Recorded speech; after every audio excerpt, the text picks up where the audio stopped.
ये वीडियो आपको MAICO easy टिम्प line का उपयोग करके मध्य कान के माप कैसे करें ये दिखाएगा।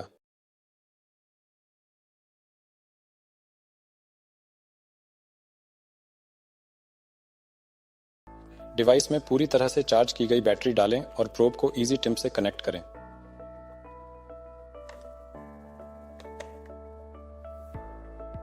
शुरू करने के लिए डिवाइस को चालू करने के लिए लाल या नीले तीर कुंजी में से किसी एक को दबाएं। ईजी टिम्प का संचालन बहुत सहज है। यह अंतिम उपयोग किए गए प्रोटोकॉल के साथ परीक्षण स्क्रीन में शुरू होगा। विभिन्न परीक्षण का चयन करने के लिए प्रोटोकॉल चयन के लिए चयन परीक्षण स्क्रीन पर जाने के लिए बाएं शीर्ष बटन का उपयोग करें।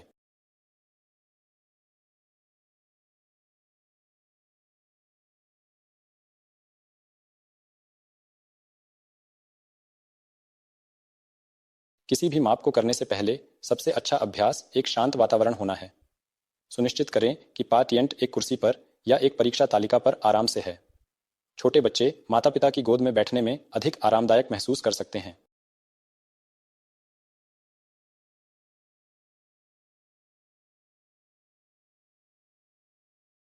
मानक टाइम पैनोमेट्री पहले प्रोटोकॉल अनुसार 226 हर्ट्ज की परीक्षण आवृत्ति के साथ की जाती है।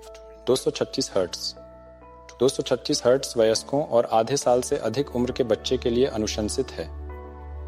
आपके उपकरण कॉन्फ़िगरेशन और खरीद लाइसेंस के आधार पर 6 महीने तक के बच्चे के लिए 1000 हर्ट्ज का चयन उपलब्ध है। लाल या नीले तीर कुंजी को दबाकर कान का चयन करें। जैसे ही प्रोब को सही ढंग से कान में डाला जाएगा, माप स्वचालित रूप से शुरू हो जाएगा। मापी गई वक्र चल रहे परीक्षण के साथ साथ प्रदर्शित की जाएगी। इसके अतिरिक्त परीक्षण की स्थिति स्क्रीन हेडर में प्रदर्शित की जाती है।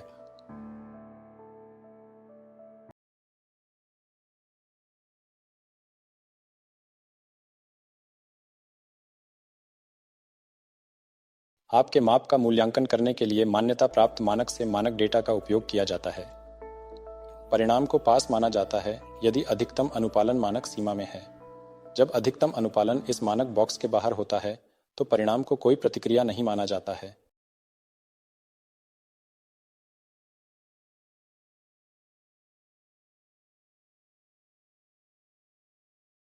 ईजी टिम्प के साथ टाइम पैनोमेट्री के अतिरिक्त इप्सिलेटरल ध्वनिक रिफ्लेक्स को मापा जा सकता है।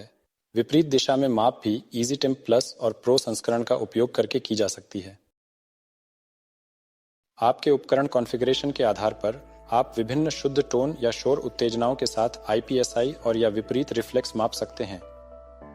चयन परीक्षण स्क्रीन पर उस प्रोटोकॉल का चयन करें जिसे आप निष्पादित करना चाहते हैं।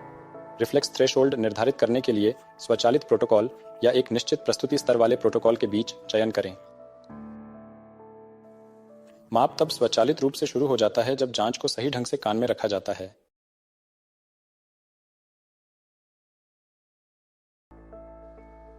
ध्वनिक रिफ्लेक्स के माप करने से पहले बेहतर प्रदर्शन के लिए अधिकतम अनुपालन दबाव खोजने के लिए एक टाइम पैनोमेट्री की जाती है।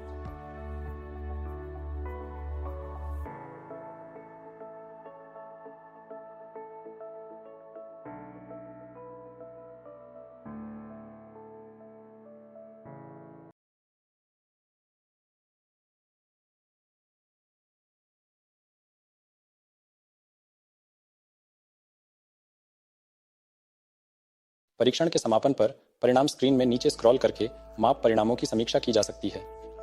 प्रत्येक परिणाम बॉक्स के शीर्ष दाएं कोने में परिणाम प्रतीक प्रदर्शित होते हैं। एक चेक मार्क एक उपस्थित रिफ्लेक्स को इंगित करता है। एक क्रॉस कोई प्रतिक्रिया नहीं दर्शाता है। पास के रूप में माने जाने के लिए रिफ्लेक्स की अधिकतम अनुपालन को एक परिभाषित समय सीमा के भीतर पास मानदंड तक पहुंचना चाहिए, अन्यथा इसे कोई प्रतिक्रिया नहीं माना जाता है।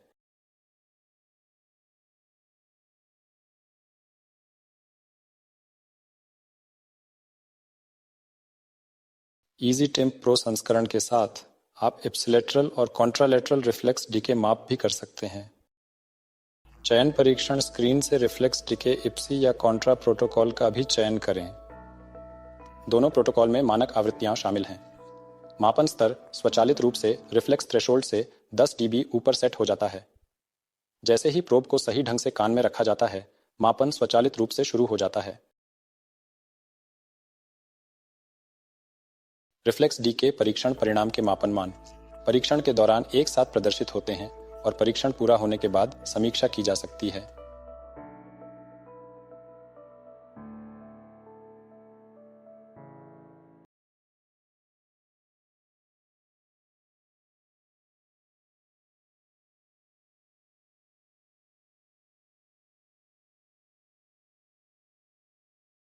मापन के बाद रिफ्लेक्स डीके परिणाम दिखाए जाते हैं। परीक्षण पूरा होने पर परिणाम स्क्रीन में मापों की समीक्षा की जा सकती है। परिणाम बॉक्स में समय के साथ अनुपालन प्रगति प्रदर्शित की जाती है। नीचे दिए गए डेटा में स्तर, दबाव, आवृत्ति और क्षय परिणाम दिखाए गए हैं।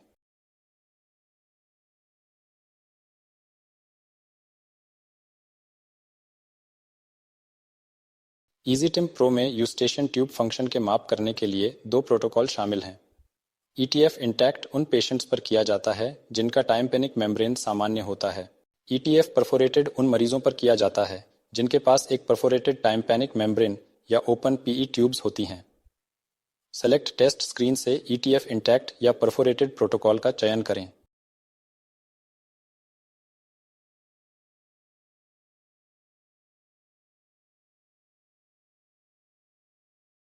ETF इंटैक्ट को एक बहुस्तरीय डिस्प्ले पर 3 टाइम्पेनोग्राम मापकर किया जाता है। परीक्षण के निष्पादन में परीक्षण हेडर में प्रदर्शित निर्देशों द्वारा सहायता की जाती है। परीक्षण शुरू होने से पहले पार्टिएंट को निर्देश दें कि माप पूरा होने तक न हिलें और न ही बात करें। कोई भी हलचल या आवाज अविश्वसनीय परिणाम दे सकती है। जैसे जैसे परीक्षण प्रगति कर रहा है, ग्राफ के नीचे संख्यात्मक जानकारी प्रदर्शित होती है।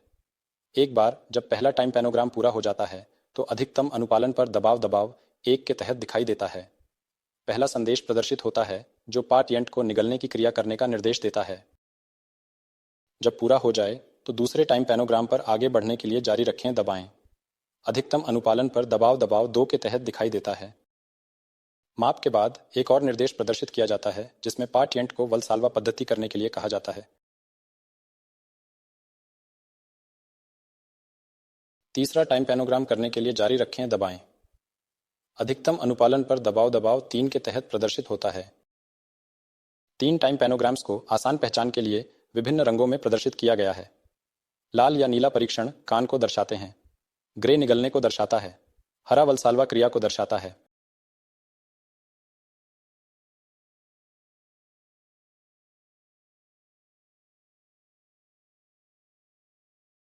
ETF परफोरेटेड यह निर्धारित करता है कि क्या पार्टिएंट टाइम्पेनिक झिल्ली के छिद्रित होने पर या एक खुली PE ट्यूब के स्थान पर होने पर यूस्टेशन ट्यूब को खोल सकता है।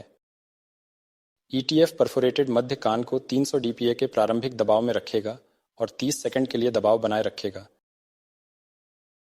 ग्राफ में लंबवत अक्ष को दबाव और क्षैतिज अक्ष को समय के रूप में दर्शाया गया है। पार्टिएंट को निर्देश दें कि परीक्षण समाप्त होने तक न हिलें और न ही बात करें। माप तब शुरू होता है जब जांच को ठीक कान में रखा जाता है। जब सील प्राप्त होती है तो डिवाइस संदेश प्रदर्शित करता है जो पार्टिएंट को निर्देशित करता है। सफल सील की पुष्टि करने के लिए कुछ सेकंड के लिए उच्चतम दबाव पर दबाव चलने दें। एक बार उच्चतम दबाव प्राप्त हो जाने के बाद परीक्षण चलने के दौरान पार्टिएंट को कई बार निगलने के लिए कहें।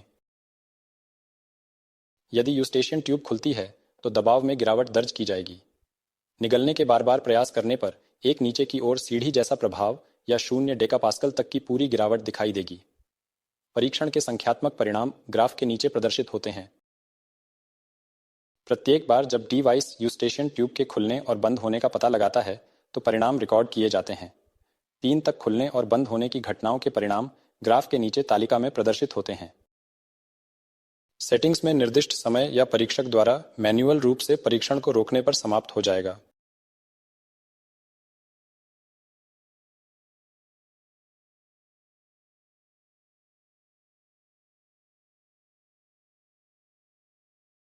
EasyTIM की कॉन्फ़िगरेशन परिणाम एक थर्मल ब्लूटूथ प्रिंटर से प्रिंट किए जा सकते हैं या MAICO सेस्योन सॉफ्टवेयर से PC में स्थानांतरित हो सकते हैं।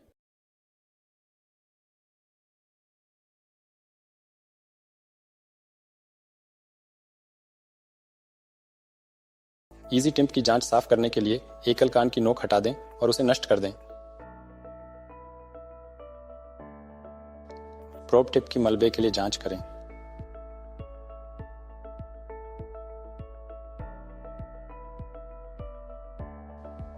सभी प्रोब भागों को कीटाणुनाशक वाइप से पोंछें।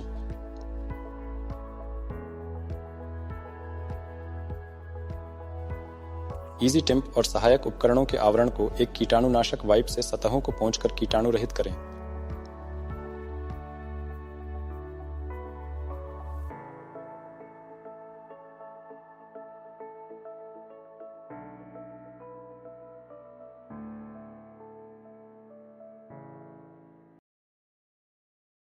इस वीडियो को देखने के लिए धन्यवाद और जुड़े रहें।